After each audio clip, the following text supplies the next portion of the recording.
Hello and welcome to the Philippines. Cost of living in the Philippines, part 2. Actually, part 1 was called Can You Live on 1,000 US dollars a month? And got a lot of views, continues to get a lot of views, and a lot of comments. And check out the comments of a lot of these types of videos because you can learn a lot from the comments as well. I'm going to introduce you, some of you know, I'm going to introduce you to a couple sites that try to track cost of living in many cities and countries across the world. A couple different sites, and going to go talk a little bit about inflation and how it's affecting your cost of living, as well as shrinkflation, where many companies are downsizing. They're not raising the price, but they're downsizing the package size. So it's another form of inflation. But first, a little bit of travel information. Many of you are going to be very interested to know there are a couple of people who have been able to travel to the Philippines without being vaccinated. There are tens of thousands of people who will plan to travel, millions of people who will travel here when all restrictions are dropped. Presently, the Philippines, for the most part, has a policy of you have to be vaccinated as a foreigner to come into the country. Well, Governor Garcia of Cebu province made a statement many months ago, and she got into a little bit of an argument with the Department of Health and another department or two up here.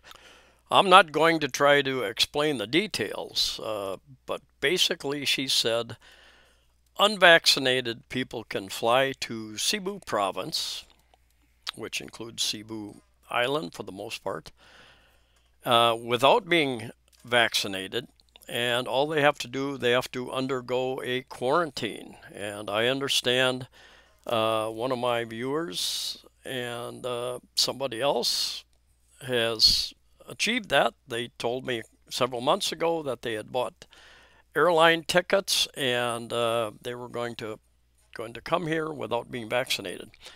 And I got a note the other day that he had arrived, and not only that, but I think he helped somebody else work through the system too. And he was going to have, I don't know all the details yet about issues he ran into and how he overcame those issues. And I'm not suggesting anybody try that unless you've got time and money on your hands. The airlines may or may not let you fly, but I think he had copies of all the executive orders from Governor Garcia and all the documents that he could use to back up that information. And anyway, he was allowed to enter, and he did a quarantine, and he's off to the province, is my understanding. So that is good news. If you've got time and money, you want to. I'm not here to give you advice about how to do it, because what you can do today you might not be able to do tomorrow. Depends on how diplomatic you are in some ways, I guess, how prepared you are to show documentation for your right to travel. A little bit later, I'm going to get into this chart. Subdued demand for residential properties continues to drag housing index in quarter two, post record low. Interesting details there. But first, a little bit about the inflation and energy crisis around the world, and we'll talk about here in the Philippines as well. Our electric rates went up from 13 pesos per kilowatt hour to 15 pesos per kilowatt hour. I think that's about a 14% increase. Our condo dues have gone up from 60 pesos per square meter to 75 pesos per square meter. That's about a 20% increase, and the reason being we've got a gym. They've had a national wage increase, very minor, but an increase for all employees, varying depending on where they are. You got an energy crisis in many parts of the world, so I've read in some countries they give permits to go cut wood for wood-burning stoves. Now, How many of you remember these types of stoves? I remember when I was very young, one of my relatives or neighbors had one of these. We may have even had one in our house when I was very young. I don't remember the details, but more and more people, there's a shortage of wood-burning stoves with the looming energy crisis, especially across Europe and different parts of the world. Have any of you gone out and bought some alternate forms of heating or electric, wind generator, for instance, or solar in your countries? There's a little bit of solar. In fact, I think the Philippines is one of the major solar installation type companies. They've got a lot, or countries. They've got quite a number of solar systems up and continue to put them out.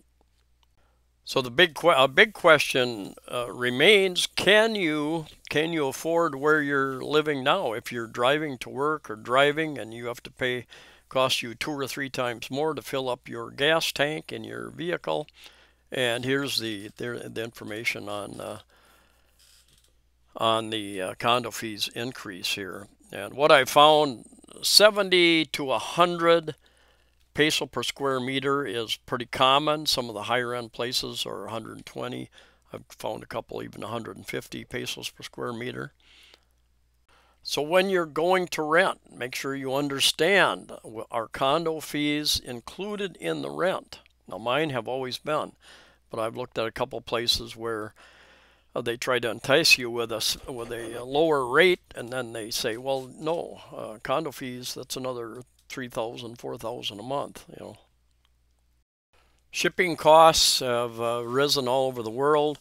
I have read that a shipping container, a few years ago used to cost $3,800 to ship. They now cost $17,000 to ship that same container. So obviously everything that gets shipped around the country, over the seas, is going to go up in price.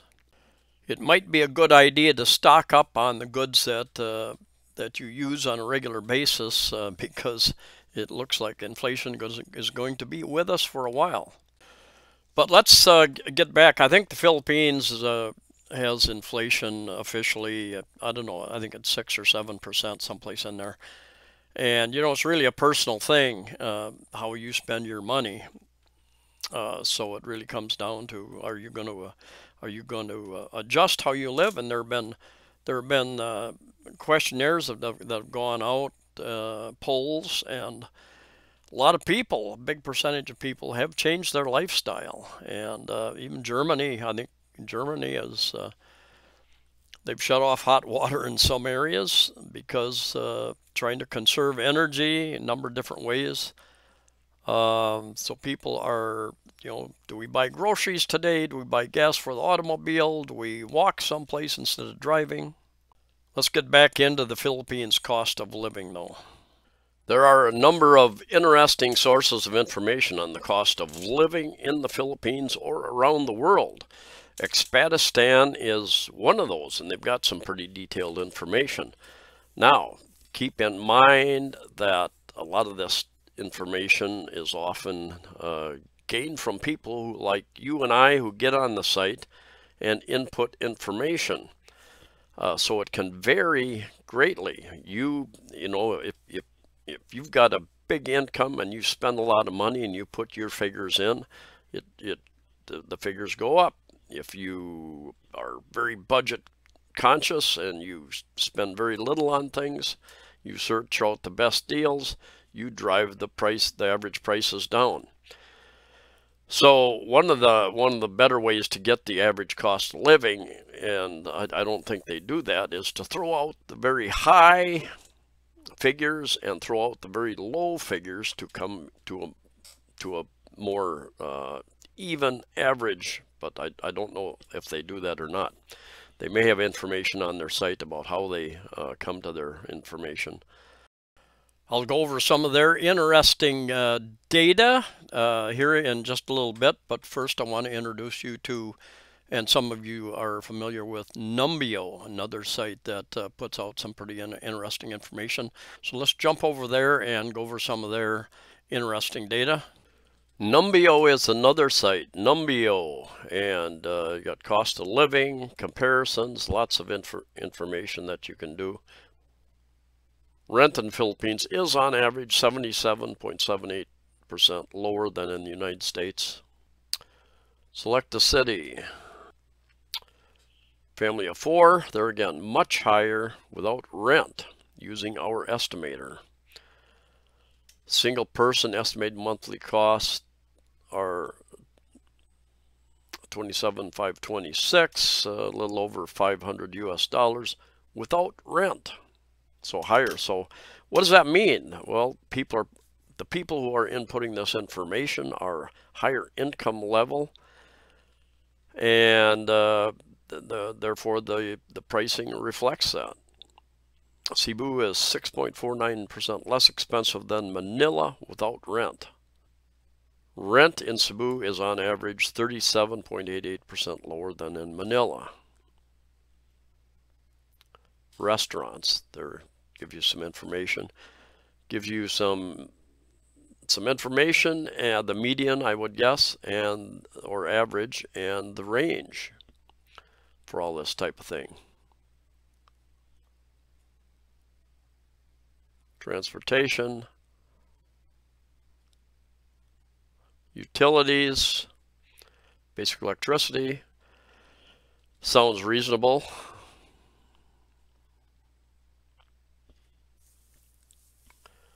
Childcare, clothing, pair of jeans, this all sounds reasonable, but you can get it for much more and much less. But let's get down here to rent, which is the most important. 1 bedroom in the city center, $28,000. Well, you can get it, there again, depends upon the unit, obviously, and the area that you're living in. You can get it for $20,000. Yeah, there you go. There's the range. That's pretty good range right in there. Outside the city center, 13.8. Sounds very, and the range there, very reasonable, I think. Price per square meter to buy an apartment in the city center and outside the city center. Interesting information. Would you like to live and work in Cebu? Find a remote job. I don't know anything about that, but for those of you who would be looking for additional income, Cebu has the 7th least expensive meal at McDonald's or equivalent combo meal in the world out of 470 cities. And here's some other cities in nearby cities that you can compare with. Let's try Iloilo, the Philippines. Let's do a comparison with Cebu. See where we're at. See where we're at here. Consumer prices in Cebu are 9.55% higher than in Iloilo without rent. Including rent in Cebu are 30% higher than in Iloilo. Rent prices in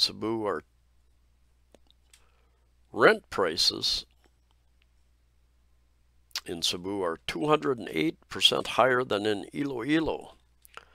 Restaurant prices are 16% lower than in Iloilo. Interesting. Grocery prices in Cebu are 32% higher than in Iloilo. Grocery prices in Cebu are 32% higher than in Iloilo. Local purchasing power in Cebu is 21.67% lower than in Iloilo. Interesting. And you can go down here and check out those. And see here, you can edit it. So if you are a property owner, you can edit it upwards. If you are a renter, you can edit it downwards, apparently. Transportation, utilities. Now this is interesting. Basic electricity, heating, cooling, water, garbage, 85. 7,000 in Iloilo, 4,200. Cebu City, that's interesting. And different regions do have different electric rates. That's true. Rent per month, 1 bedroom, city center. Wow, look at the difference. 1 bedroom outside the city center, 5,000 versus about 14,000. Buy apartment price. Price per square meter to buy apartment in Cebu. Well, it's outside the city in the city center and outside the city center. Price per square meter. One of the questions many people are asking themselves under the current crisis situation with inflation and energy is, can you afford to live where you are now? If you decide that you can't, what are your options? There are many options. And of course, flights are expensive at the present time too. They're probably not going to come down anytime soon, as the airlines and the airports are not in a good situation. They've laid off early retired tens of thousands of people, and they're having a hard time getting people back, getting the planes back up in the air. Enough personnel and planes to handle what is the demand domestically as well as internationally. And then with fuel prices and other issues, prices probably will not come down. So we all have to ask ourselves, what are the options? There are options. Record numbers of people who can't afford the housing, especially now with the increased interest rates and such, are moving in, and the mobile home industry as well as the RV, recreational vehicle, number of different names that you call them, house on wheels, been record sales for a couple of years at least, and backlogs, and now those factories are seeing decreases in purchasing. They're shutting down some factories, I've read, as well as laying people off, slowing down their production as demand is going down, as it is with houses as well. People just can't afford those payments. The Philippines may be an option. Check out Dumaguete. We need more contributors for Dumaguete to increase the data quality. Come on, guys, let's get with the program. So restaurants, markets, transportation, utilities. Let's get down here to rent per month. Here's the range over here. Outside the city center, drops down a little bit. Buy apartment price, city center and outside the city center. Here's a chart showing the mortgage interest rate, 30-year mortgage interest rate, which you get in the U.S. And the arrow points over to about 2008 when you had the big housing crisis. And this chart, unprecedented surge in homebuyer mortgage payments. Look at that, over 2,000 U.S. dollars. Who can afford to pay that? Well over for a mortgage. There are options. There are other countries, Philippines being one of them, where you can live for much less, as at least as far as housing goes. Now, a couple of people have commented that there are places in the United States and probably across Europe where you can find places. Get out of the cities, more rural areas where you can find reasonably priced properties to live in, rents, etc. But that's not the majority. Another interesting chart, house price to income ratio, and Canada at the top of the list, and going down there. The Philippines is not on here, but it's interesting chart regardless. Well, let's talk about housing, shall we? Anyway, this site, I found it on Business World site, which is part of the Inquirer.net, I believe, system. And anyway, subdued demand for residential properties continues to drag housing index in Q2, post record low. And let's go by this chart. This chart starts back in 2016. I came here in 2015, and even at that point in time, prices had been rising. And I had checked a lot of cost of living videos, and I had determined I should probably be able to find a decent place for 10,000 pesos a month, about 200 US dollars. And when I came here, after looking and looking and looking, I think I looked at about 8 places that really didn't live up to, really weren't much of what I was interested in living in, put it that way.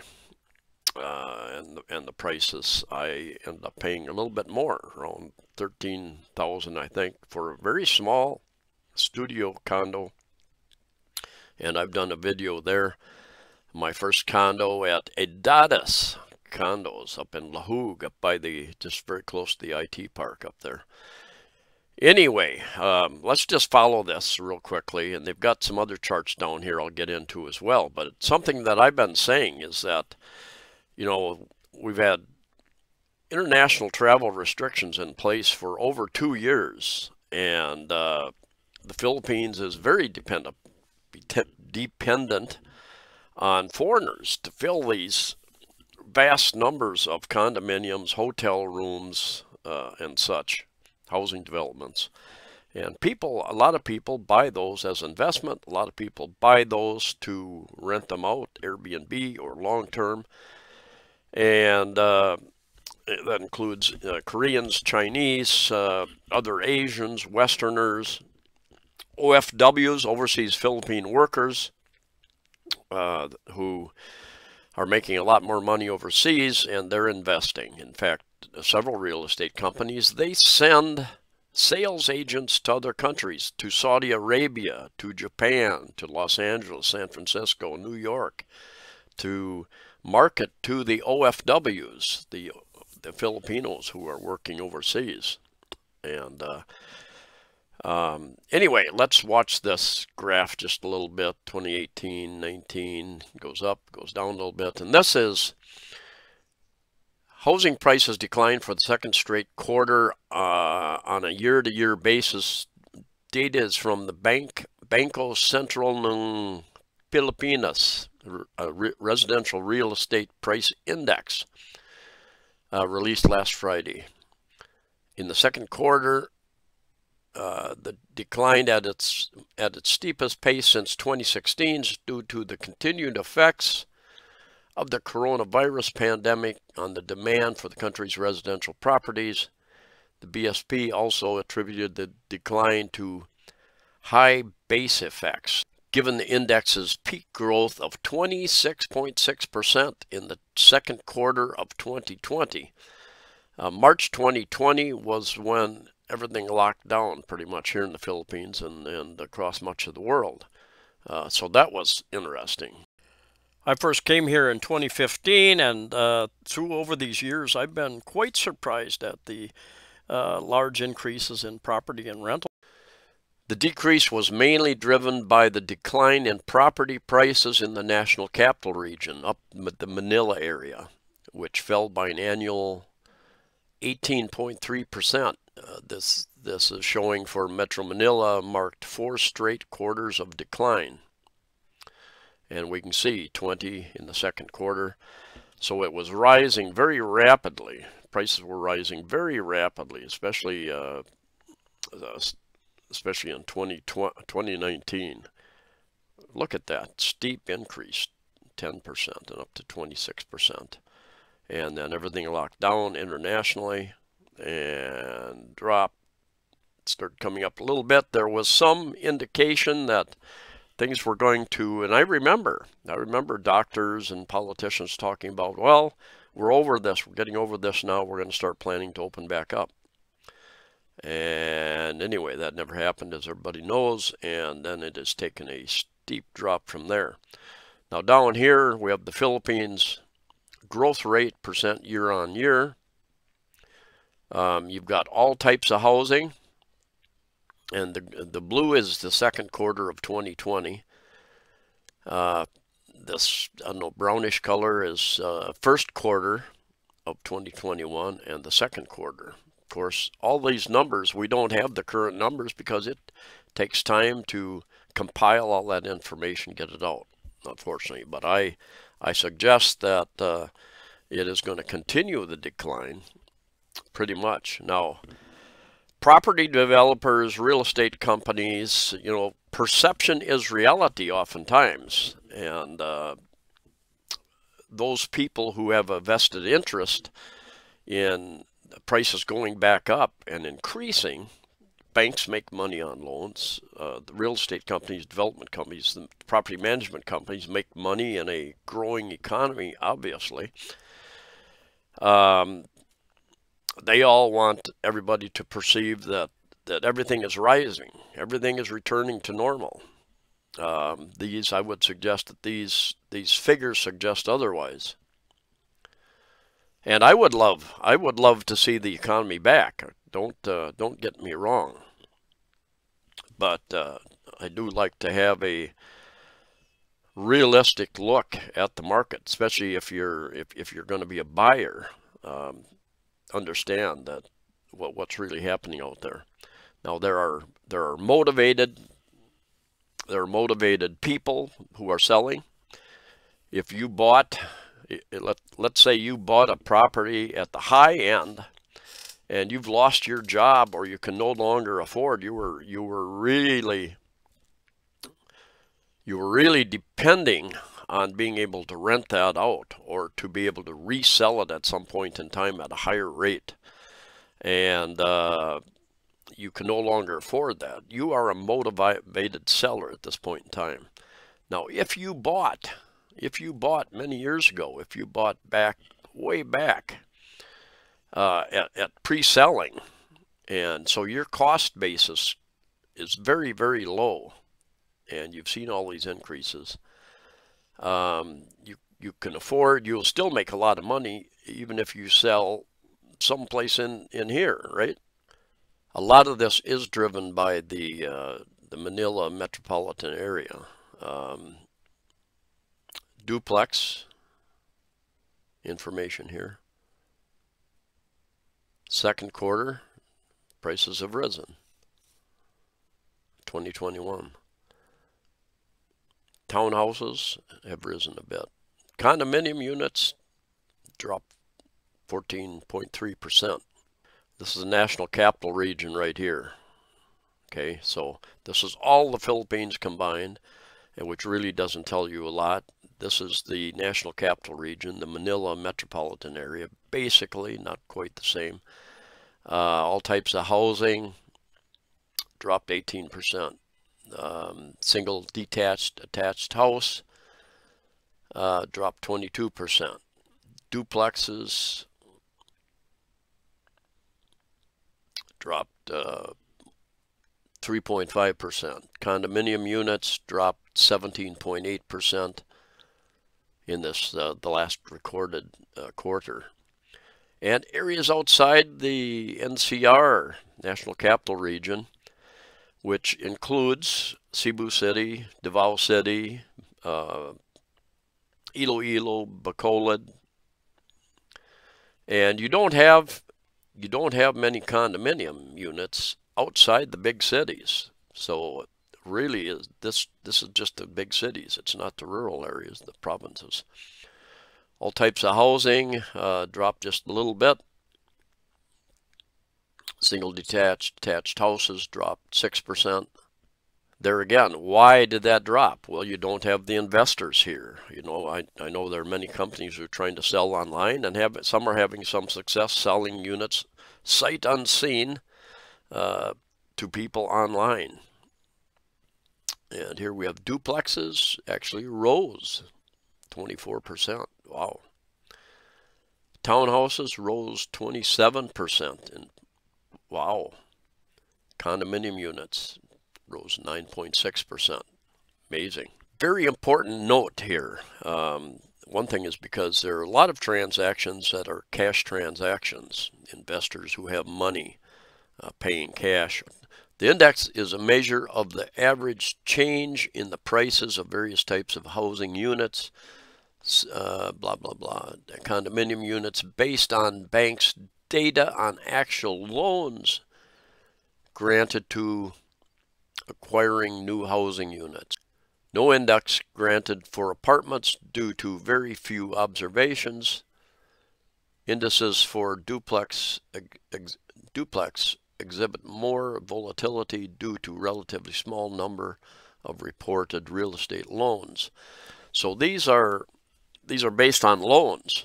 So for the thousands of people who came in with cash and bought up properties at a much lower rate, probably when you got cash, money talks. Thousands, probably tens of thousands, people have sold their very expensive properties around the world in the last year or two, and they've got cash to spend. So that information is not here. Jumping back over to Expatistan. Interesting site. They've got some interesting figures. Keep in mind your budget. You can find, might take some networking with Filipinos, getting out on the street and finding areas, finding properties that are not listed online. You can find very affordable places. For many of us, cost of living is important, but it's living in a decent place is also important. Convenience is important. Location is important for some people. The many factors involved in deciding where to live, the country to live, and the area of a country to live, cost of living being one of them. But anyway, let's get into some additional information here. And I'll get into some of this. You can check cost of living by city as well. You can do comparisons. You can do rankings. Anyway, let's go down here. This is for the Philippines. And summary over here. Cost of living in the Philippines, family of 4 estimated, $137,971. That's $2,508 based on the current exchange rate of about 55 pesos to the U.S. A single person estimated monthly costs $70,057, and we've got a very good exchange rate. Presently, it was up 56 here for a few days, dropped down to 55.5 about. But I'm going to use 50. When I came here in 2015, it was 45.5 pesos to the U.S. dollar. It's gone up and down, and we're in a good time now for those with U.S. dollars. But anyway, I'm going to use 50 because it's more of an average.